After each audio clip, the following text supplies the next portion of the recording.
It's a great day when you're hanging around. Nothing's ever gonna bring me down. Good times are coming our way. Whenever, wherever, whatever today. Today is going to be a great day. I am Nikki G, your host. Welcome to the Lone Doctrine, the food for thought exploration station, and your place in making today better than yesterday. Every month here at the Lone Doctrine, we pick a topic. January, we explored the idea of New Year's resolutions, the importance of following through, and creating resolutions and goals throughout the year. Then we explored the idea of staying connected, not just with your goals, but with life. And now we're on to the idea of changing the narrative that so many of us face, turning the can't into can. This can come as a whole for some, or just come with certain aspects, certain situations in life. No matter where you are in life, this may be present. We will continue to explore practical and actionable tools to get you from I can't to I can. I'm just going to keep saying that because repetition is key, right? I owe a lot of my life skills to my grandparents and my parents. Each and every day, even with the simple things in life, it was always filled with a lesson. As a child, sometimes I would get exhausted with the frequency of constantly having to learn around the household, but as I got older, I understood that the lessons were much deeper than what I thought. They taught me quality and quantity, the idea of how our work ethic was much more than getting the job done, but more so of showing our gratitude and our selflessness to others. How a small gesture can go a long way, and so much more. But one thing that stood out to me was how every time I would say, I can't, they would respond with, it's not that you can't, it's that you haven't. Can you imagine if we were all just given the ability to try, how much we would actually probably succeed? That in itself gave me more of a life lesson than I could possibly explain through this podcast. Because most of the time in our life, our can'ts stop us in our tracks before we've even tried.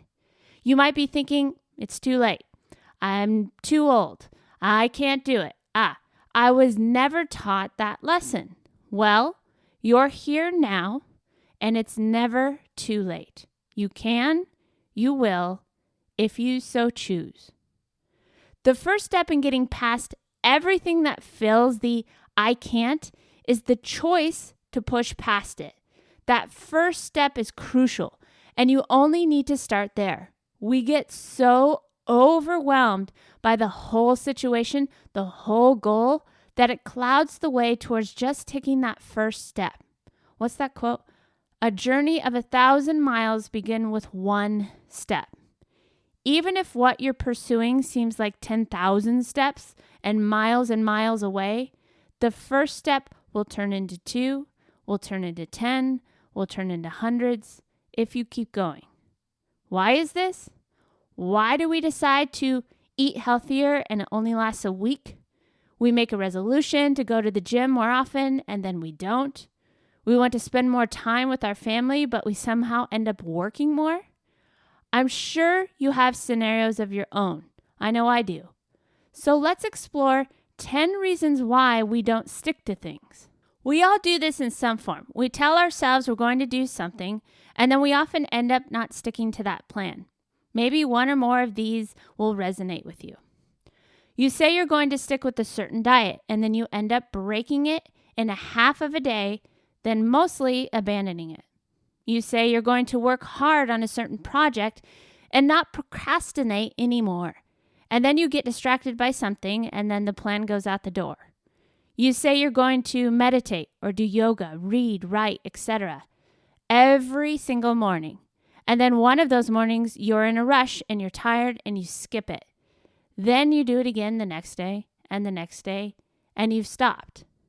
You say you're going to stay on top of your emails or read more or finally tackle that clutter in the house, and the plan doesn't even get off the ground. You say you're going to work out 4 times a week, and that works out exactly once. Then you just don't go to the gym. So what's going on? Are we just horrible people with no discipline? Are we liars, never to be believed? Are we hopeless cases, consigned to spending a life on the couch eating donuts and potato chips, watching Netflix and hating ourselves? I find this a fascinating subject, and I've been studying it myself, and in the thousands of people I've worked with, here's what I've been finding. The reasons we don't stick with our plan. One of the things I've found is that there isn't always just one reason. Sometimes it's multiple reasons at once, or other times it's different reasons depending on the situation or the type of person you are. But here are some of the most common reasons we don't stick to things. Number one, we don't take it seriously. This is the number one problem in this area. I tell myself I'm going to stick to a new plan, but I think that's enough to make it happen. I somehow assume it's going to be easy despite all the past evidence that the only time I stick to things is when I take them seriously and put in a serious effort. Most of the time, we just have half commitments to something, kind of like only being half in a relationship. With that kind of commitment, eventually you'll be out of it. Number two, we just forget. We tell ourselves we're going to meditate every day with complete resolve sometimes. Then the morning comes and we just plain old forget. We remember later, but then we're busy. The next morning we forget again. By the time we remember again, we feel disappointed with ourselves and we give up. Number three, we run from discomfort or uncertainty. When the exercise habit, or let's say meditation habit, gets uncomfortable, we stop enjoying it and make up excuses to put it off. When we face a difficult habit like writing or big tasks at work, there is a lot of uncertainty in those tasks. So we start finding reasons to put it off. We don't like uncertainty or discomfort. So we ultimately try to get out of it or away from it. Number four, we give in to temptation out of habit. Temptation is all around us. The temptation of chocolate cake when we said we're going to stick to a diet. The temptation of TV when we said we were going to go to bed earlier. The temptation of the phone or the internet when we said we're going to meditate. Actually, temptation is just a little bit of discomfort, but our habitual response is to just give in, rationalize, and let the temptation rule our response. We rationalize. When something gets difficult or we have a temptation in front of us, our minds start to rationalize why it's okay to do what we said we weren't going to do.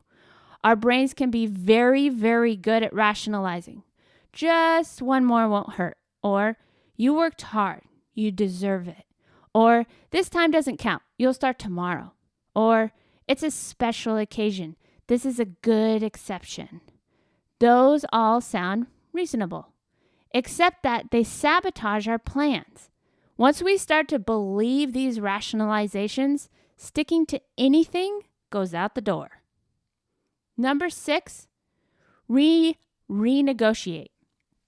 We say we're going to do something, then when the moment comes to do it, we're feeling temptation, discomfort, uncertainty.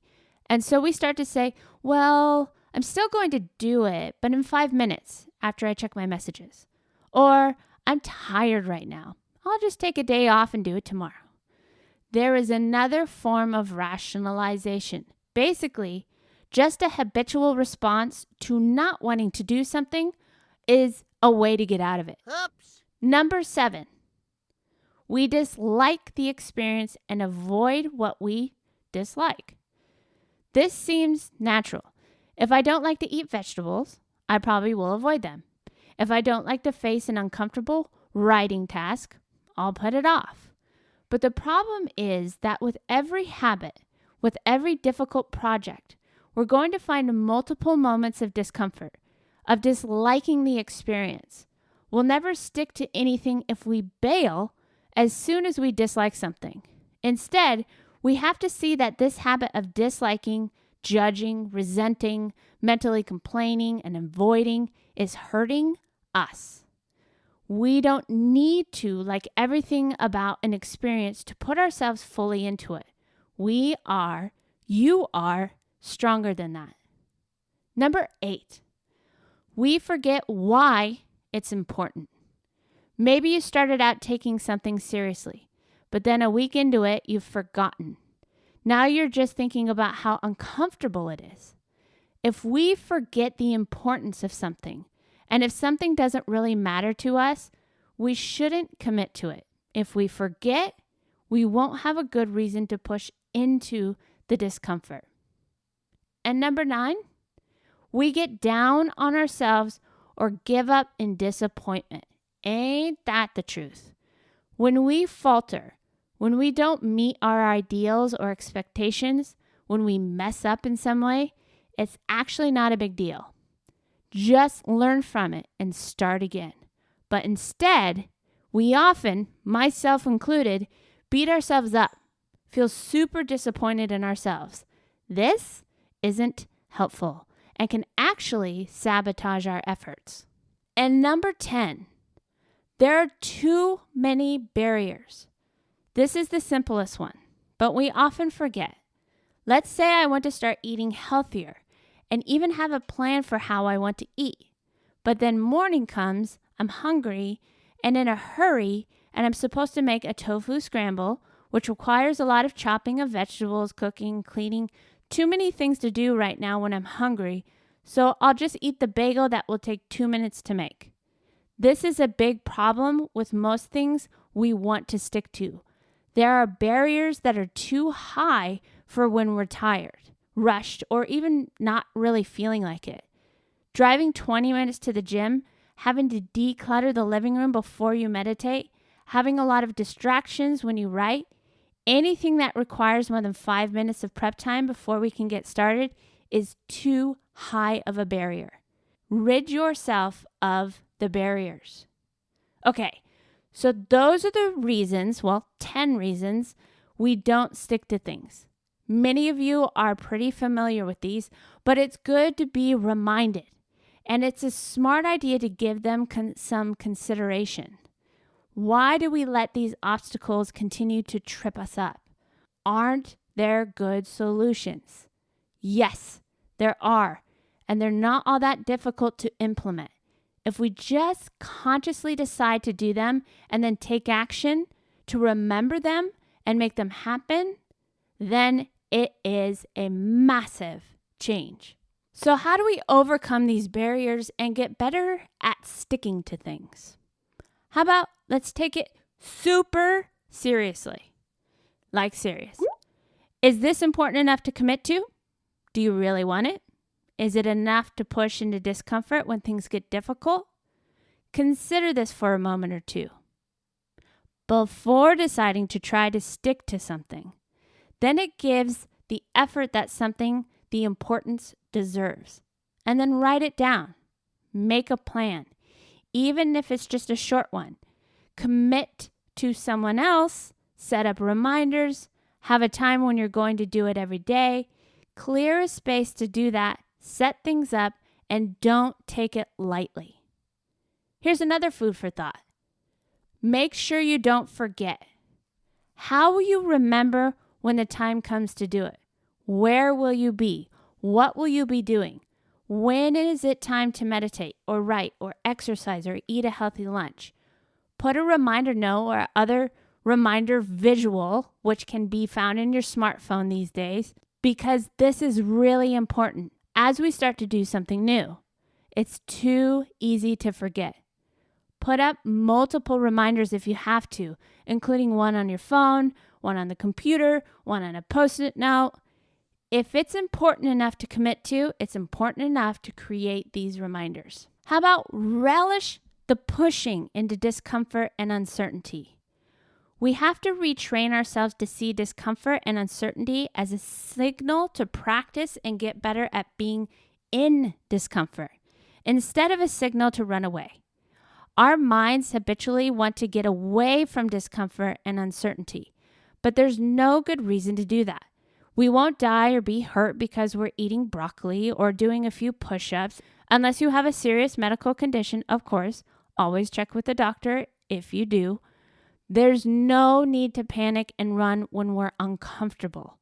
Instead, we can even start to relish this practice and opportunity to see it as a delicious experience of getting better at something, of learning and finding a way to open up to discomfort. See temptations as a signal to practice. In the same way, each time we have temptation, we can train ourselves to see it as a signal to practice staying in discomfort without needing to relive it by giving in to the temptation. At a party when there's a chocolate cake and you're committed to a healthy eating plan, say no to the cake, but heck yes to the opportunity to stay in the discomfort of not giving into the temptation. Say yes to the chance to explore what it's like, to find joy and gratitude in the middle of it. Here's another idea. Set boundaries to recognize your rationalizations.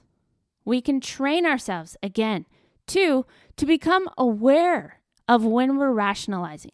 It's hard to see sometimes because we're so used to rationalizing in the background and allowing ourselves to believe it without any conscious thought. So to make it obvious that we're rationalizing, it's helpful to have firm boundaries because then we see these rationalizations are trying to convince us to cross the boundaries. For example, if you say, I'm only going to eat between 11 a.m. and 6 p.m., then it's obvious when you're trying to convince yourself to eat at 9 p.m. Other examples of boundaries, I'm only going to watch 2 TV shows and only after 8 p.m. I only eat healthy snacks for lunch. I go for a walk or run every day when I get off work. Or I meditate when I wake up before I open my computer or phone. When you set these hard boundaries, you see yourself trying to rationalize. When you realize this, just don't let yourself believe the rationalization. They sound convincing, but they're sabotaging you. And remember, don't renegotiate in the moment. Make the plan the day before or at the beginning of the month or the week, but don't let yourself decide in the moment. You're too prone to put it off or try to get out of this discomfort. Instead, tell yourself that you can't renegotiate for a week or a month. Only after that period can you sit down and give it some thought and decide whether you want to recommit. And relish in the opening up to things that you dislike. That sounds weird, but it's totally true. When you find yourself committed to doing something you dislike, it's easy to try to get out of it or resent having to do it. Instead, we can train ourselves to shift our mental attitude and see it as an opportunity to practicing opening our minds to this experience. What can we be grateful for right now in the middle of this experience? How can we see this experience that we don't like as a gift? How can we learn to see the deliciousness in this experience instead of focusing on what we don't like? Relish in this opportunity. I promise you, you will be pleasantly surprised more often than not. Recognize to why it's important. Every day, as you're about to do this thing you've committed to, ask yourself why. Why is this important to you? Why have you devoted yourself to it? And is it worth devoting yourself fully to it? Can you commit wholeheartedly to it? Does this matter to you for a reason that's bigger than your discomfort? Reconnect your actions to your devotion. And practice self-compassion. This is a big one. When you mess up, when you are less than ideal, see when this causes you pain and difficulty. Give yourself some self-compassion. Actually, give yourself a loving wish for an end to your struggle, a loving wish for peace, a loving wish for happiness. Instead of seeing this as a reason you suck, see it as a reason to love yourself. Then find something to learn from the experience and start again. Everyone makes mistakes. Everyone is human. And one more to leave you with today. Remove as many barriers as you can. Remember, you're fully committed. You've set up reminders. You know why this is important to you. You've set hard boundaries, and you're ready to practice with your discomfort and temptations and rationalizing. Now remove as many barriers as you can to make it easier on yourself. Can you prepare everything ahead of time so that when it comes time to do it, you can just start? Can you make your meals on Sunday so weekday lunches are just heating up a bowl or a veggie chili? Can you get to your yoga mat and clothes ready, along with your music, so that when you're done with work, you can just change and press play? Can you remove distractions the night before so that when you wake up to write, there's just you and your writing program and nothing else? Find your barriers and remove them all. Eliminate all excuses to just start. I believe that if you implemented these steps, you'd be much better at sticking to something. What do you want to stick to for the rest of this month? For each month this year? Consider them now. Figure out why they're important to you and whether that's important enough reason to push into the discomfort of being consistent. Then commit yourself fully, wholeheartedly, with all your being, because you are worth it. That was an exploration from zenhabits.com. Let me say again, you are worth it. Here's the truth. We can listen to all the podcasts, self-help books, motivational speeches, and more that we want, but if we don't implement, if we don't practice, and we don't find what works for us, what's the point? Take action. Continue to be clear and clear the way for an I can, and start today. Start now. Continue to change I can't into I can, and soon you'll be able to say, I did. If you'd like to find out more, visit us at lonedoctrine.com. LONEDOCTRINE.com. Together, we are better, and until next time, keep fighting the good fight.